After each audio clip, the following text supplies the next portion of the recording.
कैसे हैं आप सभी का फिर से महालक्ष्मी के नए एपिसोड में हार्दिक स्वागत है। कल तक के एपिसोड में हमने देखा था कि सौम्या ने इनवॉइस के सारे पेपरों को जला दिया होता है ताकि वह सारा इल्जाम मंगल के ऊपर लगा सके, ताकि मंगल को शर्मा जी कंपनी से धक्के मार कर निकाल सके। और हमारा यह सीन कल तक का होता है और हमारा यह सीन वहीं पर ही समाप्त हो जाता है। और फिर हमें जैसे ही आज का एपिसोड स्टार्ट होता है तो हमें दिखाया जाता है कि मंगल और आदित्य की माँ साथ में एक दूसरे के खड़ी होकर बात कर रही होती है। तभी मंगल रोते हुए आदित्य की माँ से बोलती है कि माँ, मैंने कोई भी गलती नहीं की है। मैंने वह सारे पेपर वहीं पर उसी फाइल के अंदर रखे थे और मुझे कुछ नहीं समझ आ रहा है कि वह पेपर वहाँ से कहाँ चले गए हैं। तभी माँ समझाते हुए बोलती है कि बेटा तुम हिम्मत करो, भगवान तुम्हारे साथ है, जो भी होगा बेटा अच्छा ही होगा। लेकिन तभी मंगल बोलती है कि माँ यह सब चीज़ें मेरे साथ ही होनी है क्या? सारी परेशानियाँ सब मेरे नसीब में ही लिखी हुई है। एक समस्या बाहर नहीं निकलती है माँ, दूसरी परेशानी मेरे सामने आकर खड़ी हो जाती है और वह बहुत ही ज़्यादा फिर रोने लगती है। तभी माँ उसको शांत करते हुए बोलती है कि बेटा तुम चिंता मत करो, कोई ना कोई रास्ता जरूर निकलेगा। तभी मंगल माता रानी के आगे हाथ जोड़कर बोलती है कि हे माता रानी, मुझे कोई रास्ता दिखाओ, मेरी सारी परेशानियों को आप दूर कर दो, क्योंकि मेरे पास सिर्फ कल तक का ही टाइम है और उसी टाइम के अंदर मुझे उन सारे पेपरों को ढूंढना है। और हमारा यह सीन तभी वहीं पर ही समाप्त हो जाता है। तभी हमें दूसरी ओर कार्तिक और जिया को दिखाया जाता है, जो वापस एक दूसरे से बात कर आ जाते हैं। तभी वह अपनी माँ से बोलता है कि माँ, और जैसे ही माँ पीछे मुड़ती है तो वह कार्तिक को देखती है और बहुत ही ज़्यादा डरने लगती है। कभी जिया ने मेरी सारी सच्चाई कार्तिक को ना बता दी हो, यह सब बातें उसके दिमाग में चल रही होती है। तभी कार्तिक माँ के पास गुस्से में आता है और बोलता है कि माँ, यह सब चीज़ें बहुत ही गलत की है आपने, यह सारी सच्चाई मुझे पहले क्यों नहीं बताई। और फिर तभी माँ जिया को देखने लगती है और फिर कार्तिक के कंधों पर हाथ रखकर जैसे ही माँ कुछ बोलने को होती है तो माँ कार्तिक को समझाती है कि बेटा, मैं यह सब चीज़ें तुम्हारी भलाई के लिए ही की है। तभी कार्तिक बोलता है कि माँ, इसमें मेरी भलाई वाली चीज़ तुम्हें कौन सी है? तुमने जिया को यहाँ पर क्यों बुलाया है? यह बात पूछता है। तुम्हें पता है ना कि जब हमारा जिया से कॉन्ट्रैक्ट है तब तक जिया हमारे साथ में है और तुमने उसे यहाँ पर बुला लिया है ताकि आप उसको ब्लैकमेल कर सको कि मुझे आपसे यह उम्मीद नहीं थी कि आप जिया के साथ में यह सब चीज़ें करोगी। और जैसे ही माँ यह बात सुनती है तो उसके पैरों के नीचे से ज़मीन खिसक जाती है, क्योंकि जो बात जिया कार्तिक से बता रही होती है वह बात तो बिल्कुल ही अलग ही थी। क्योंकि माँ को लग रहा था कि जिया ने उसकी सच्चाई कार्तिक के आगे रख दी होगी, लेकिन यहाँ तो चीज़ें कुछ अलग ही हो गई थी। तभी फिर वहाँ से कार्तिक गुस्से में चला जाता है और साथ में महालक्ष्मी भी साथ में चली जाती है। तभी हमें माँ को दिखाया जाता है और माँ सोचती है कि भगवान का भला हुआ कि जिया ने कार्तिक को उसकी कुंडली के बारे में वह सब बातें नहीं बताई जो पंडित जी ने उसको बताई थी। और तभी हमारा यह सीन वहीं पर ही समाप्त हो जाता है। तभी हमें दूसरी ओर सौम्या और आदित्य को दिखाया जाता है। सौम्या आदित्य को समझा रही होती है, यदि तुम इतनी टेंशन बिल्कुल मत लो, सब चीज़ें जल्दी ही ठीक हो जाएंगी। और इस मंगल ने तुम्हें बिल्कुल ही फंसा दिया है। इसका तो आज ऑफिस का पहला ही दिन था और पहले ही दिन में इसने 20 लाख का फ्रॉड करवा दिया है। तभी आदित्य बोलता है कि मेरे 16 साल के करियर में आज तक मैंने 500 रुपये का भी हिसाब किताब इधर नहीं होने दिया है और इसके पहले ही दिन में मेरा 20 लाख रुपए गायब हो गए हैं और यह मुझे भी समझ नहीं आ रहा है। तब सभी चीज़ें सोच रहा होता है। तभी सौम्या बोलती है कि तुम ज़्यादा चिंता मत करो, तुम जाकर थोड़ी देर रेस्ट कर लो और सो जाओ। और फिर तभी सौम्या की नज़र अपने नाखून पर जाती है, क्योंकि उसका नाखून टूट जाता है और वह बोलती है कि इतना एक्सपेंसिव मैनिक्योर पेडिक्योर कराया था और आज ही खराब होना था इसे। यह सब चीज़ें सोच रही होती है और तभी हमारा यह सीन वहीं पर समाप्त हो जाता है। तभी हमें दूसरे सीन में आदित्य को दिखाया जाता है, जो सुबह ऑफिस में आ जाता है और वह सोचता है कि आज मैं कहीं से भी उन सारे पेपरों को ढूंढ कर निकाल लूँगा। और जैसे ही वह अकाउंट डिपार्टमेंट में आता है तो वह देखता है कि मंगल वहीं पर ही बैठकर पेपरों को खोज रही होती है और बहुत सारे पेपर उसके सामने पड़े होते हैं। तभी आदित्य बोलता है कि मंगल, तुम यहाँ सुबह सुबह यहाँ पर क्या कर रही हो? तुम यहाँ पर इन पेपरों को फिर से गायब करने आई हो। तभी मंगल बोलती है कि आदित्य, मुझे एक चीज़ समझ नहीं आ रही है कि तुम किसी भी चीज़ पर विश्वास क्यों नहीं करते हो। मैंने कोई भी गलत काम नहीं किया है, और पहली बात तो यह रही है कि यह सारा इंजाम मेरे ऊपर लगा दिया है, ना कि तुम्हारे ऊपर। इसमें बदनामी मेरी है, क्योंकि फ्रॉड का इंजाम मेरे ऊपर लगा हुआ है। तभी आदित्य बोलता है कि मैं जानता हूँ कि यह सारे पेपर कोई जादू से गायब नहीं हुए हैं, और तुम इन पेपरों को इधर उधर क्यों ढूंढ रही हो, और ना ही इन पेपरों को किसी आसमान ने खा लिया है। यह सब चीज़ें तुमने ही की है, यह सब फ्रॉड तुमने ही किया है, और उसे छुपाने के लिए तुम यह सब चीज़ें कर रही हो। क्योंकि आदित्य अपनी पत्नी मंगल से बहुत ही ज़्यादा शक कर रहा होता है, क्योंकि उसे लगता है कि यह सब फ्रॉड के पीछे मंगल ही है। लेकिन आदित्य बात सुनकर मंगल को बहुत ही ज़्यादा बुरा लगता है, और वह फिर आदित्य की ओर देखने लगती है। फिर मंगल आदित्य को बोलती है कि आदित्य, अगर तुम मुझसे बिना बात में बहस करोगे तो कोई फ़ायदा नहीं है, क्योंकि इंजाम हम दोनों के ऊपर ही लगा है। अगर मैं यह बिल नहीं ढूंढती हूँ तो इंजाम हम दोनों के ऊपर लगा ही रहेगा। तो इसमें आपकी भलाई है कि आप उन पेपरों को मेरे साथ ढूंढने का कष्ट करें, क्योंकि जब वह बिल हमें मिलेंगे तभी हम दोनों बेगुनाह साबित होंगे। क्योंकि मैं जानती हूँ कि आपने भी कोई फ्रॉड नहीं किया है, और ना ही फ्रॉड मैंने किया है। जब तक वह बिल हमें नहीं मिलते हैं तो यह अंजाम हमारे ऊपर ही लगा रहेगा। और यह बात सुनकर फिर आदित्य भी मंगल के साथ उन पेपरों को ढूंढने लगता है, और उनको वह पेपर कहीं भी नहीं मिलते हैं, और वह बड़ी ही मेहनत से उन पेपरों को ढूंढने लग जाते हैं। और हमारा यह सीन फिर दूसरी ओर सौम्या की ओर शिफ्ट हो जाता है।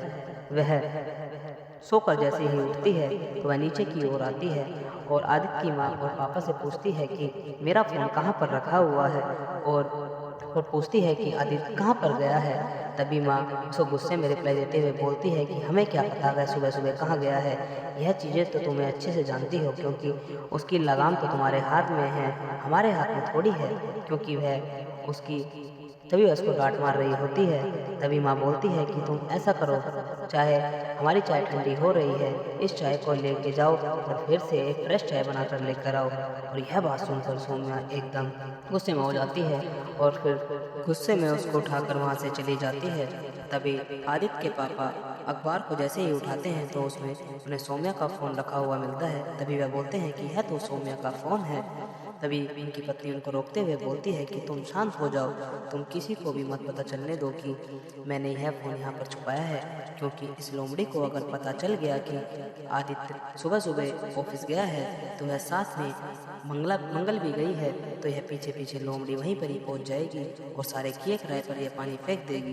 क्योंकि मंगल को वह आदित्य की जान है, और वह उसकी स्ट्रेंथ बनकर उसके साथ हमेशा खड़ा रहेगी। लेकिन यह सौम्या जो है ना, इन दोनों को एक साथ में देखना मुझे बिल्कुल भी पसंद नहीं करती है।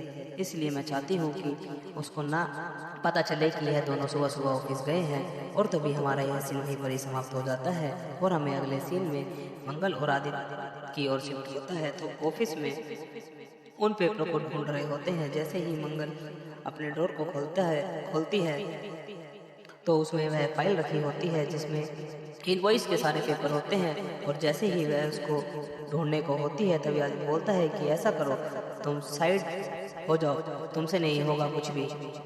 तभी मंगल बोलती है कि ऐसा करवा दो कि तुम ही ढूंढ लो यहाँ पर, क्या पता कि जो चीज़ मुझे नहीं मिल रही है वह तुम्हें मिल जाए, कोई चमत्कार ही हो जाए। और जैसे ही आदित्य डोर खोलने को होता है तभी वहाँ पर उसे एक छिपकली दिख जाती है, और उसे देखकर वह डर से जाता है, और वह बोलता है कि मंगल यह क्या है। और फिर तभी मंगल देखती है कि क्या हुआ तुम्हें, इनवॉइस के पेपर मिल गए क्या।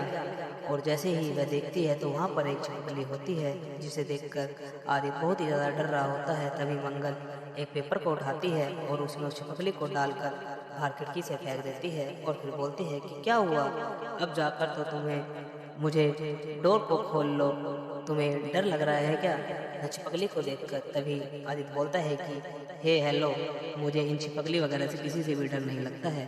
तभी मंगल बोलती है कि हाँ, मुझे दिख रहा है कि तुम्हें कितना डर लगता है और कितना नहीं। और जैसे ही इन दोनों की यह सारी बातें खत्म होती है तभी आदित्य फिर से उन पेपरों को ढूंढने लगता है, लेकिन उसको वहाँ पर पेपर कहीं भी नहीं मिलते हैं। और तभी हमें मंगल को दिखाया जाता है जिसका चाय पीने का मन करता है, तो वह वहाँ पर सामने एक कॉफ़ी की मशीन रखी होती है, और वह एक कप को लेकर उसके नीचे लगा देती है और बोलती है कि इस मशीन में चाय कैसे बनती है, इसमें तो मुझे कहीं भी कुछ नहीं दिख रहा है और इसमें तो मुझे सिर्फ बटन ही दिख रहे हैं। तभी वह गर्म पानी वाले बटन को दबा देती है, लेकिन उसमें से कुछ भी नहीं निकलता है। तभी पीछे से आदित्य आ जाता है और वह कॉफ़ी वाले बटन को दबाकर वहाँ से चला जाता है और तभी कॉफ़ी मशीन में से निकलने लगती है और कप भर जाता है। और तभी मंगल 2 कप में कॉफ़ी भर के ले आती है और एक कप वह आदित्य के पास जैसे ही रखती है और दूसरे कप को देखकर आदित्य ही कप को उठाने को जैसे ही होता है तो उसे अपनी पुरानी चीज़ें याद आने लगती है, लेकिन वह मंगल को इग्नोर करने लगता है। तभी आदित्य के नंबर पर एक कॉल आती है और वह उस फोन को जैसे ही उठाता है तो वहाँ पर पीछे से सौम्या बोलती है कि आदित्य, मैं सुबह से तुम्हें ढूंढ रही हूँ, तुम कहाँ पर गए हो। और तभी आदित्य बोलता है कि सौम्या, तुम यह किसके नंबर से बात कर रही हो। तभी वह बोलती है कि मेरा तो फ़ोन है ही नहीं, मिल ही नहीं रहा है, क्या तुम मेरा फ़ोन अपने साथ लेकर आए हो। आदित्य बोलता है कि मैं तुम्हारा फ़ोन क्यों अपने साथ लेकर आऊँगा सौम्या। और फिर सौम्या बोलती है कि आदित्य, तुम अभी कहाँ पर हो, यह बताओ। तभी आदित्य बोलता है कि मैं अभी ऑफिस में आया हूँ। और सौम्या तभी को पीछे से मंगल की आवाज़ सुनाई देती है, क्योंकि मंगल किसी ड्रॉर में उन पेपरों को ढूंढ रही होती है और उसे जोर जोर से बहुत तेज ड्रॉर की आवाज़ आ रही होती है। तभी मंगल आदित्य को बोलती है कि तुम देखकर काम नहीं कर सकती हो क्या। और जैसे ही सौम्या मंगल की आवाज़ सुनती है तो वह भी शौक हो जाती है, क्योंकि मंगल बोल रही होती है कि मुझे कुछ समझ नहीं आ रहा है कि यह पेपर यहाँ से कहाँ चले गए हैं, किसी ने यह पेपर यहाँ से निकाल तो नहीं दिए हैं और यह बंदा कौन हो सकता है जिसने यह सब चीज़ें की हैं। और तभी आदित्य सौम्या को बोलता है कि मैं तुमसे थोड़ी देर में बात करता हूँ सौम्या। और जैसे ही फ़ोन कट करता है तभी हमें सौम्या को दिखाया जाता है। सौम्या बोलती है कि यह लोग तो बिल्कुल पीछे ही पड़ गए हैं, अगर इनको यह पता चल गया कि वह पेपर मैंने गायब किए हैं तो मेरी तो नौकरी ही चली जाएगी और मैं जेल में भी जाऊंगी और उसके साथ में आदित्य भी मेरे साथ नहीं रहेगा। और उसको बहुत ही ज़्यादा डर लगने लगता है। और तभी फिर हमारा यह सीन मंगल की ओर शिफ्ट हो जाता है, जहाँ पर आदित्य मंगल को बहुत ज़्यादा डांट रहा होता है और यह सब तुम्हारी लापरवाही की वजह से हो रहा है, तुम बिना किसी बात में अपना इंजाम किसी दूसरे पर डाल रही हो और किसी ने यह नहीं किया है। इन सालों में आज तक मुझे यह सब चीज़ें कभी देखने को नहीं मिली है, सिर्फ तुम्हारे पहले दिन के आते ही सब चीज़ें हो गई हैं। तो मुझे तो लगता है कि इन सब चीज़ों की वजह के पीछे तुम्हारा ही हाथ है। और यह बोलकर वह साइड में चला जाता है। तभी मंगल अपने ड्राइवर को जैसे ही अपने ड्रॉर को मंगल जैसे ही खोलती है तो उसे वहाँ पर एक नाखून का टुकड़ा मिलता है और वह देखकर बोलती है कि यह नाखून का टुकड़ा यहाँ पर कैसे आया मेरे ड्रॉर में। और फिर उसका शक होने लगता है। तभी हमें दूसरी तरफ सौम्या को दिखाया जाता है, जो गाड़ी में बैठकर ऑफिस की तरफ आ रही होती है और अपने मन में बहुत सारी चीज़ें सोच रही होती है। तभी तभी पता चल जाता है कि इन सब के पीछे मैं हूँ और मैं फंस जाऊंगी। और उसको बहुत ही ज़्यादा डर लगने लगता है सौम्या को। और फिर तभी हमारा यह सीन फिर मंगल की ओर शिफ्ट हो जाता है और अपने टेबल पर बैठकर सब सोच रहे होते हैं कि यह सब मेरे साथ में ही भगवान क्यों हो रहा है। और भगवान के हाथ आगे हाथ जोड़ने लगती है। मंगल बोलती है कि भगवान कैसे भी करके बस तुम मुझे उन पेपरों के मिलवा दो। तभी उसकी नज़र आदित्य की ओर जाती है। आदित्य बहुत ही ज़्यादा उदास होकर नीचे फर्श पर बैठा होता है और उसे देखकर मंगल का मन एकदम पिघल जाता है और वह आदित्य के पास जैसे ही जाती है और वह बोलती है कि आदित्य, तुम ऐसा क्यों बैठे हुए हो। तभी आदित्य बोलता है कि मेरी ज़िंदगी में आज तक ऐसी चीज़ें मैंने कभी फेस नहीं की हैं और आज देख लो मेरे ऊपर एक फ्रॉड का इंजाम लग गया है, जो काम मैंने किया ही नहीं है और मेरे बच्चे भी अब मुझे इसी नज़रों से देखेंगे।